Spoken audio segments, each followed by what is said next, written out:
नमस्कार दोस्तों, मैं Rajendra Kumar JL news channel से। आज हम एक ऐसे विधायक से मिलाने का प्रयास कर रहे हैं जो कि ना काऊ से दोस्ती ना काऊ से बैर, लोगों के मन में हमेशा वो छाए रहते हैं। लोगों के प्रति उनका जो प्रेम और सद्भाव रहता है, जनता के प्रति समर्पित रहते हैं। धर्मपाल गोंदर जी से आज हम मुलाकात करेंगे और उनसे जानना चाहेंगे कि जो पिछले 5 साल उन्होंने काम किया है, कहाँ तक वो संतुष्ट हैं। और सर नमस्कार। नमस्कार। पहले तो आप हमको काम जो है। राजेंद्र जी, आपके चैनल के माध्यम से मैं अपने का वासियों हाथ जोड़कर नमन मेरे को आशीर्वाद दिया। सर मैं सबसे पहले चाहूंगा, क्योंकि लंबा 5 साल आपने जनता की सेवा करी है, तो उस जनता की सेवा में आप अपने आप को कहाँ तक अनुभूति समझते हैं? मैं धर्मपाल गोंदर, विधायक नीलोखेड़ी, आपके चैनल के माध्यम से सबसे पहले तो मैं ये आपसे दोबारा से एक निवेदन है मेरी जी। आप कह रहे भाई ना कहू से दोस्ती ना कहू से बैर। बैर तो है नहीं, दोस्ती है मेरी नीलोखेड़ी हल्का के भगवान रूपी जनता से। तो मैं तो उन्हीं के माध्यम से जो भी उनके आदेश हैं उसके हिसाब से चल रहा हूँ। जैसे मेरे को 10-11 दिन में विधायक बनाने का सौभाग्य प्राप्त हुआ जनता की वजह से, मैं तो उन्हीं को नमन करता हूँ। उन्हीं के आशीर्वाद से सारा काम होया। बाकी रहेगी काम की बात। काम हमारे जो 40-40 साल 45-45 साल से पेंडिंग थे, तो जिस टाइम मेरे को टिकट तो दिया नहीं किसी पार्टी ने। जी। किसी पार्टी क्यों दे दी, हमने काम करा था बीजेपी के लिए, बहुत ज़्यादा काम करा, चाहे पब्लिक इकट्ठा करने का या प्रचार का काम हो। चलो कोई कारण, टिकट तो एक ही होता है, फिर इस तरह थोड़ा पूछताछ होती तो और ज़्यादा अच्छा था। तो हम जैसे साथियों ने कहा भाई आपको चुनाव लड़ाना, मैंने काफ़ी मना करा। चलो मैंने अपने साथियों का कहना मानना था, उन्होंने चुनाव लड़ाया, विजय हासिल हुई। उसके बाद बीजेपी की भी नहीं सरकार बन रही थी ना कांग्रेस की बन रही थी, तो मेरा लगाव तो बीजेपी से था। और माननीय मुख्यमंत्री जी ने मेरे को फ़ोन करा, डीसी साहब के माध्यम से भी संपर्क करा और साथियों के माध्यम से भी डायरेक्ट भी फ़ोन करा भाई हमें साथी है। तो मैं अपने साथियों ने पूछ कर, जो जनता थी हमारे हल्के की, उनसे पूछ के मैं चला गया उनके पास। हमने काम करवाने थे और मेरे को हज़ारों की संख्या में वहाँ छोड़ के आए थे। हमारी सबसे पहले मांग थी भी हमारे काम सबसे पहले उपमंडल नीलोखेड़ी और हल्के दूसरे हल्कों से ज़्यादा हमारे हल्के का डबल काम होना चाहिए। मुख्यमंत्री जी ने हाँ कर ली थी। हमारे काम तो हुए, इसमें तो दो राय नहीं है। मुख्यमंत्री जी ने बहुत साथ दिया मेरा, जो काम के वो हुए हैं। तो रहेगी बात, एक आधा नेता था ऊपर बड़ा जो हमारे काम में रुकावट डाल दे रहे, पता नहीं क्या दिक्कत थी उनको। जब मैंने सारा ही समर्पित हो गया था जनता से पूछकर, फिर भी काम होया। मुख्यमंत्री जी ने कोई काम मेरा इग्नोर नहीं करा। सबसे पहले तो नीलोखेड़ी कभी राजधानी बननी थी, तो वहाँ एक उपमंडल के लिए तरस रहे थे। नीलोखेड़ी वासी ने ये कहा था भाई उपमंडल बनवाते हो तो हम आपको वोट देंगे। मैंने कहा जी मेरा पूरा प्रयास रहेगा। कह रहे भाई पहले भी कह के गए हैं। मैं कहा नहीं, आप थोड़ा आशीर्वाद दो। सबसे पहले डिमांड भी हम नहीं रखी जो, और वो हमारा काम हो गया। रेस्ट हाउस हो गए, कॉलेज निगदू एक पिछड़े हुए एरिया था, वहाँ कॉलेज, ITI, संस्कृति मॉडल स्कूल, बस स्टैंड और CSC लग रही बनने पूरे नीलोखेड़ी में।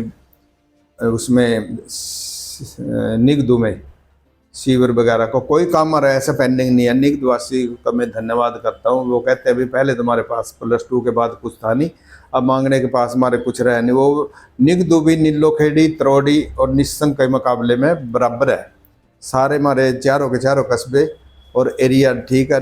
और सड़कों की बात है, पूरे नीलोखेड़ी हल्के में 90 हल्कों में सबसे ज़्यादा सड़कें बनी हैं।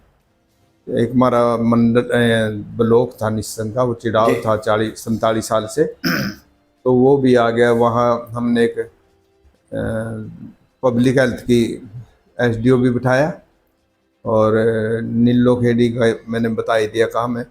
एक निगदू में बिजली दफ्तर की बड़ी दिक्कत थी, एसडीओ वहाँ बिठाया। कोई काम ऐसा नहीं है हमारा भी जो आज ज़रूरत है, बस ज़रूरत है जो सीएम साहब ने अनाउंसमेंट करा की करौड़ी में एक पृथ्वीराज चौहान के नाम से एक शोध केंद्र बनाना था, एक लाइब्रेरी बनानी थी, वो कई सालों से पेंडिंग है। और एक किले का काम है, और तो सारे हमारे उसमें भी मैंने 35 लाख रुपए का टेंडर लग गए, खुल भी चुका है। वो काम होना, जोड़ का तालाब का काम था उसके किले के सामने के, जो 50-60 साल से डिमांड थी। सारे काम वो इसमें तुम्हारे पूरे हो गए। इसमें तो मैं माननीय मुख्यमंत्री जी का धन्यवाद करता हूँ।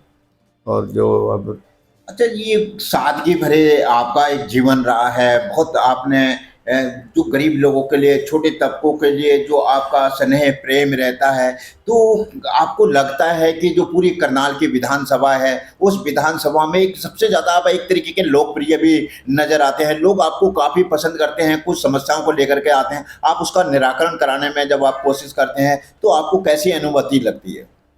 जैसे मैं एक बिल्कुल साधारण परिवार से हूँ, गरीब परिवार से। मैंने वो स्थिति देखी है भाई, कई बार रोटी के साथ सब्जी तो दूर, दाल भी नहीं होती थी, जी। चाहे चटनी से काम करो, मिर्च चटनी। रख के। हाँ, मैंने गरीबी देख रखी।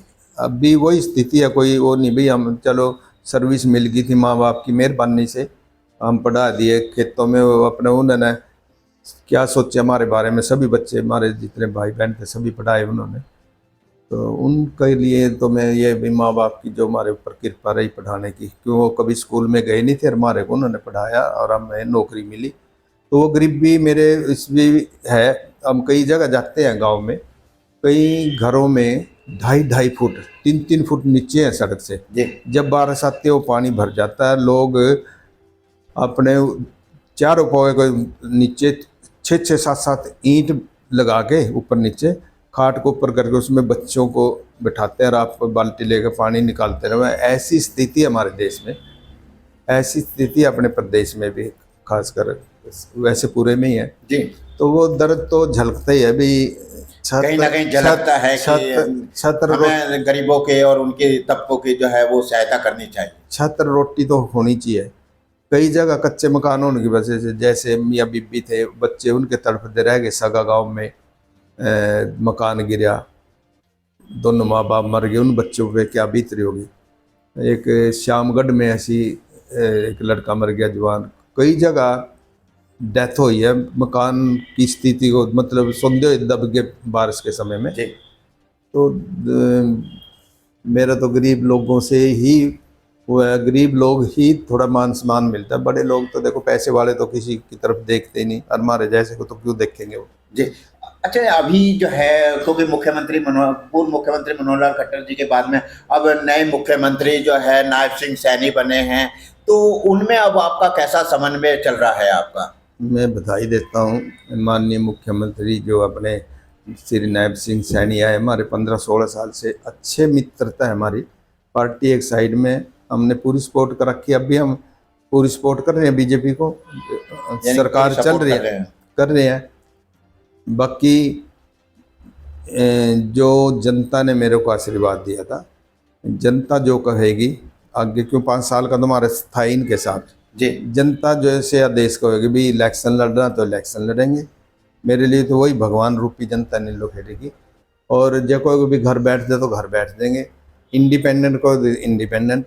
कोई पार्टी यदि टिकट देगी तो हम उसके साथ, यानी कि अगर पार्टी टिकट देती है तो पार्टी से चुनाव लड़ेंगे। अगर निर्दलीय बात है तो आपको लगता है कि लोकसभा के बाद में विधानसभा चुनाव आने वाले हैं, तो उस विधानसभा में आप जनता के प्रति एक बार फिर कसौटी पे खरा उतरने का प्रयास करेंगे? मैं कह रहा हूँ कि जनता जो चाहेगी, देखो अच्छा हो, और जो काम थोड़े समय में, क्यों 2 साल तो पूरे संसार में कोरोना था, काम नहीं हुआ। मेरे को तो 1.5 साल का समय मिला काम करने का। 2 साल उसमें लग गए, 6 महीने उसमें भी हो पाया, किसानों का एजिटेशन था। तो इसमें जो मेरा काम अच्छा लगे तो जनता जरूर, मेरे निवेदन है भी मेरे को एक बार आशीर्वाद दे, जो काम रह रहे अधूरे वो मैं करूं। और ये मैं जरूर भी, मैंने जनता को बेचा नहीं, जैसे जनता ने बनाया था मैं उस पर खरे उतरने की कोशिश करी है ज़्यादा से ज़्यादा। और निवेदन है मेरे को भी एक बार और मौका दे तो मैं जो काम पेंडिंग है वो करा देंगे। भगवान कोई ऐसी बीमारी, कोरोना जैसी बीमारी ना दे देश में, तो जो पेंडिंग काम है मैं निस्वार्थ करवाऊंगा, ये मेरी इच्छा है। तो आपका इस बार लग रहा है कि अगर विधानसभा चुनाव में अगर पार्टी जो है, भाजपा जो है, अगर आपको टिकट देती है तो आप उस कसौटी पर पूरी तरीके से खरे उतर रहे हैं, या फिर निर्दलीय पूरी तरीके से मन बना चुके हैं? देखो, मैं 2004 में हमारे माननीय, अब तो इस दुनिया में नहीं, दिल्ली के जो मुख्यमंत्री थे श्री साहब सिंह वर्मा जी, उन्होंने ज्वाइन कराई थी। और माननीय हमारे श्री गणेश लाल जी प्रोफेसर उस टाइम अध्यक्ष थे, प्रदेश अध्यक्ष इकट्ठे थे, उन्होंने ज्वाइन कराई थी मेरे को बीजेपी। मैं उस टाइम से काम कर रहा हूँ। यदि मेरे काम ठीक लगे, हमारा हक तो बनता है, बीजेपी ने टिकट देना भी चाहिए। हमारे मुख्यमंत्री जी हमारे ऊपर मेहरबान भी है, टिकट देनी चाहिए। जेकर वैसे नहीं देनी तो कोई बात नहीं, जो जनता चाहेगी फिर हम वैसा अच्छा, करनाल से मुख्यमंत्री जो है मनोहर लाल खट्टर जी, पूर्व मुख्यमंत्री जो है वो चुनाव लड़ रहे हैं, तो उनको किस दृष्टिकोण से आप देखना चाहेंगे? देखिए, पार्टी अलग चीज है, जनता अलग चीज है। जनता जिसको चाहेगी उसको बनाएगी, वोटों से बनने हैं, ठीक है। ऐसी कोई बात तो नहीं, मुख्यमंत्री जी में ईमानदार भी है और वैसे भी सबके लिए ठीक रहे हैं, ऐसी कोई बात नहीं थी। बाकी पब्लिक क्या चाहते हो तो वो बताओगी, सामने कौन सा कैंडिडेट आएगा, अभी तो कैंडिडेट आने हैं और पब्लिक जो फैसला करेगी।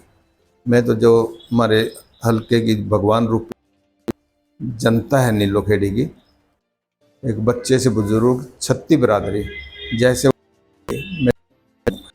आप, क्योंकि हल्का नीलो हैं विधायक, आपने एक बार कहा कि पिछले जब काफी दौर पिछले जब करनाल को जो है वो राजधानी एक चला गया, तो अब क्या लगता है कि अगर जनता आपके द्वारा आती है तो क्या उस आवाज को आप एक बार फिर बुलंद करेंगे? राजधानी बात नहीं चली थी यहाँ की, नहीं चली।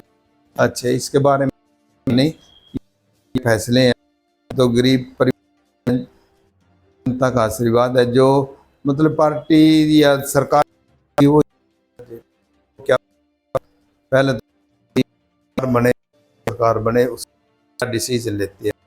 अब जनता को क्या कहना चाहेंगे आप, जो है इस समय जो है हल्का नीलोखेड़ी के लिए जो आपका समय तक रहा है, तो क्या मेरे हल्का वास यही निवेदन है भाई, वैसे तो मैंने कोई ऐसा यूज नहीं करे, कोई गलत मिसबिहेव नहीं किया, कहीं से हमने किसी कर्मचारी, अधिकारी, ठेकेदार से कोई लगाव नहीं रखा, न हमने काम के सिवाय उनको किसी नज़र से नहीं देखा, काम को ही प्रोत्साहन दिया है, महत्व दिया है। हाँ, यदि मेरा काम अच्छा लगे और मेरा निवेदन अभी एक बार और मौका दें, वो अच्छा लगे, वो जो देश हित में है, हित में, गरीब हित में, उसको चुने, ये मेरा निवेदन है। धन्यवाद। देखिए, हमारे बीच में धर्मपाल नौंदर जी थे, जो कि नीलोखेड़ी से है, बहुत ही साधारण जीवन है। आज से जो समाज पिछले जो चुनावों में है, आज भी वो ये है कि सबके साथ में प्रेम और सद्भाव के साथ में उनका जीवन, लोगों के कार्य कराना, ये उनका है। इसी उद्देश्य को एक बार फिर हम आपसे मिलेंगे। धन्यवाद, नमस्कार। मैं राजेंद्र कुमार सभी दर्शकों को सादर नमस्कार, प्रणाम।